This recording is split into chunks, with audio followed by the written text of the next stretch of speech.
Vamos falar então do prognóstico intra-hospitalar. A gente já tratou o paciente foi lá para a coronária. A gente vai ter que saber qual é o risco desse paciente. Se o paciente é um infarto de baixo risco, se é um paciente de mais alto risco. Então, uma das classificações que a gente usa classicamente há muitos anos é a classificação de Killip. A gente fala lá o Killip 1, Killip 2. Então é isso, o paciente Killip 1 ele não tem sinais de insuficiência ventricular esquerda, ele não tem crepitação, não tem terceira bulha.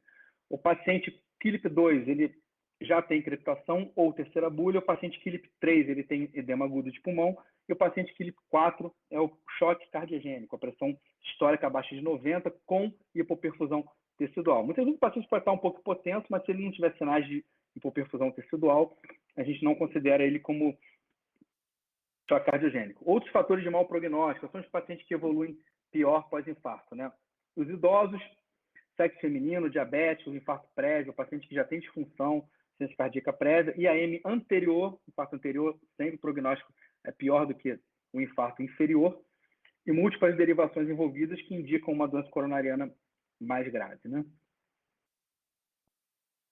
Outro score que a gente usa bastante, que o Rodolfo falou na aula de infarto sem supra, que é o GRACE, né, o score de risco GRACE, ele também está indicado, a diretriz europeia fala bastante do GRACE para a gente estratificar também os pacientes com infarto com supra, né? Fazer aquela pontuaçãozinha de idade, usando a calculadora, vendo Killip, creatinina, frequência cardíaca, pressão sistólica, idade, se tem PCR na admissão, desvio do segmento ST, elevação de troponina, a gente classifica ele aqui em baixo risco intermediário e alto risco, tá? Nos pacientes de baixo risco, a gente pode deixar eles, os pacientes que são Killip 1 e que no score de Grace estão com baixo risco, a gente pode deixar eles apenas 24 horas na unidade coronariana, na UCI, e esse paciente pode ser alta do hospital em 2 ou 3 dias. Está bem frisado também na última diretriz europeia. Agora, uma coisa que deixa sempre dúvida, já estratificamos o risco do paciente. O paciente de baixo risco pode ter alta bastante precoce atualmente, né, com a terapia de reperfusão. E uma coisa que sempre deixa dúvida são as indicações de coronariografia, né? Vamos ver essa linha do tempo aqui do infarto com supra. Ó. O paciente com até 12 horas, a gente tem indicação de angioplastia primária. Mas é aquele paciente que não foi reperfundido, que chegou para a gente depois. Isso acontece muito. O paciente chega com um infarto mais antigo e a gente...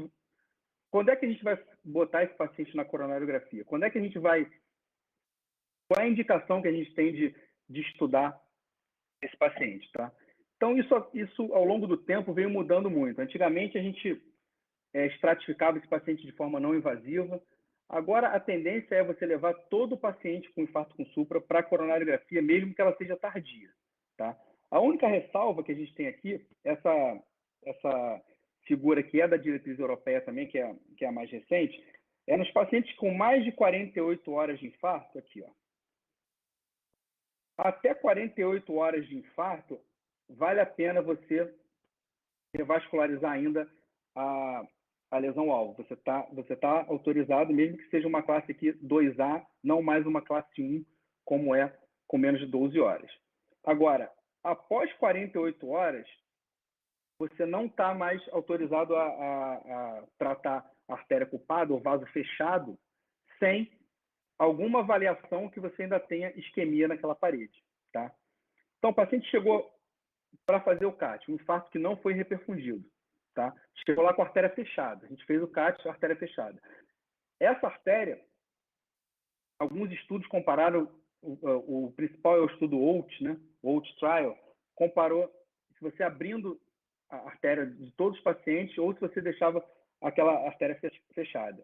E eles viram que após 48 horas, se essa artéria já tinha mais de 48 horas de infarto, você tratando todo mundo, você tinha um índice de reinfarto bastante elevado. Então, não vale a pena você tratar de rotina todos os pacientes após 48 horas, tá? A gente tem que ter alguma evidência de presença de isquemia residual ou viabilidade na parede associada ao infarto. E, para a gente ver isso, a gente tem que ter uma cintilografia, um eco de estresse ou uma ressonância com a técnica de realce tardio, que é o exame de escolha atualmente. Tá bom, pessoal? Então, o paciente que a gente não reperfundiu na fase aguda, a gente pode mandar para a coronariografia, com essa ressalva de que abrir a artéria após 48 horas, a gente tem que ter alguma evidência de isquemia naquela parede. Pode ser até alguma coisa, um eletro que mantém a R, um paciente que mantém dor. Isso aí também é evidência de isquemia. Um eco que não tem uma alteração tão importante naquela parede, tá? Mas, na dúvida, os exames de escolha para a gente ver viabilidade miocárdica, né? Se tem naquela parede infartada, tem alguma célula viável, são esses três: cintilografia, eco de estresse e ressonância. Indicações de revascularização cirúrgica. Quando é que a gente vai mandar esse paciente para cirurgia, tá? Paciente com anatomia não passível de intervenção, isquemia recorrente, choque cardiogênico, ciência cardíaca grave, complicações mecânicas que a gente vai falar mais para frente, tá? Ou outras evidências de alto risco ou grande área de miocárdio sob risco. Então, paciente com infarto com supra, mandar esse paciente para cirurgia vai ser a exceção. A mortalidade é muito alta. A gente vai tentar quase sempre resolver esse paciente na sala de hemodinâmica. Mas em alguns casos não tem jeito. Se o paciente tiver uma complicação mecânica de um CIV, uma ruptura de músculo papilar, esse paciente vai acabar tendo que ir para a cirurgia. E outro caso interessante é aquele paciente que a gente reperfundiu artéria culpada, por exemplo, a gente reperfundiu uma coronária direita e o paciente tem uma lesão de tronco, tem uma anatomia da coronária esquerda cirúrgica. Esse paciente pode ser mandado de forma eletiva para a cirurgia, tá? A gente sempre vai tentar o timing da cirurgia. Se o paciente não tiver nenhum daqueles critérios de alto risco, a gente vai tentar esperar o tempo dos antiplaquetários, né? A gente não vai suspender o AS, o ticagrelor vai suspender 3 dias antes, o clopidogrel 5 dias antes e o prasugrel 7 dias antes. Tá? Então, o ideal no paciente que tem indicação cirúrgica pós-infarto é a gente tentar dar pelo menos aí 3 dias. Né? Os estudos mostram que menos de 3 dias a mortalidade é muito alta, mas dependendo do antiplaquetário que ele usou, a gente tem que esperar mais tempo. Indicações de anticoagulação pós-infarto. Vocês viram que eu falei que no paciente pós-infarto com supra, pelo fato se o paciente foi tratado por angioplastia primária, a gente, a princípio, não precisa deixar ele anticoagulado. Quando é que a gente vai ter indicação de deixar o paciente anticoagulado pós-infarto? FA, com alto risco emboligênico, né, com o CHAD maior ou igual a 2, prótese valvar mecânica, tromboembolismo venoso, estados de hipercoagulabilidade. Outras indicações: presença de trombo moral no VE. Isso aqui é uma dúvida que sempre fica, né? Se a gente coagula ou não um paciente com trombo no VE, a gente tem que anticoagular. É uma classe 2A. E a grande área de acinesia ou de cinesia epical, que aí já vai para a classe 2B. É o que deixa maior dúvida, né? Aquele paciente que fez uma discinesia grande de ponta, ele deixa anticoagulado ou não. Aí a gente vai ter que avaliar caso a caso, não tem uma diretriz muito definida em relação a isso, tá? Cuidados com anticoagulação. Terapia tripla, né? Porque a gente vai anticoagular um paciente que vai ter que usar S-clopidogrel ou S-ticagrelor. Então, aquelas ressalvas que a gente fez também na aula de FA e na aula de infarto sem supra também. A gente vai manter a anticoagulação 3 a 6 meses, em caso de trombo mural, o paciente não precisa ficar indefinidamente anticoagulado. De preferência, a gente vai repetir esse eco depois de 3 a 6 meses para ver se aquele trombo ali ou ele sumiu, ou ele está calcificado, ele está estabilizado, tá? Limitar o tempo de dupla antiagregação, para não ficar menos tempo com antiplaquetário associado ao anticoagulante, tá?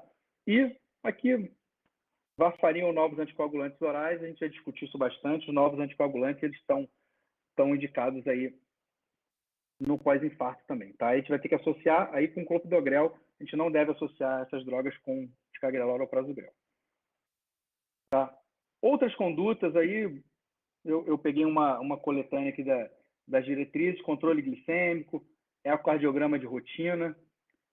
Isso aqui é importante. Se o paciente tiver disfunção, a gente tem que repetir o eco em 6 a 12 semanas após a revascularização completa, para a gente ver se o paciente tem indicação de CDI. Condutas após a alta: interrupção do tabagismo, dieta hipossódica e hipolipídica, consumo de álcool moderado, limitar consumo de álcool, reabilitação cardíaca. E aqui 2 indicações são interessantes, são classe 2B, mas tem estudos já mostrando que a gente pode ter algum benefício de manter o ticagrelor, uma dose mais baixa, após 12 meses, e ou associar ao clopidogrel IAS uma dose baixa de rivaroxabana. Tá? Então, temos estudos aí mostrando algum benefício com essa associação, mas isso aí é classe 2B, não é nada que seja obrigatório fazer.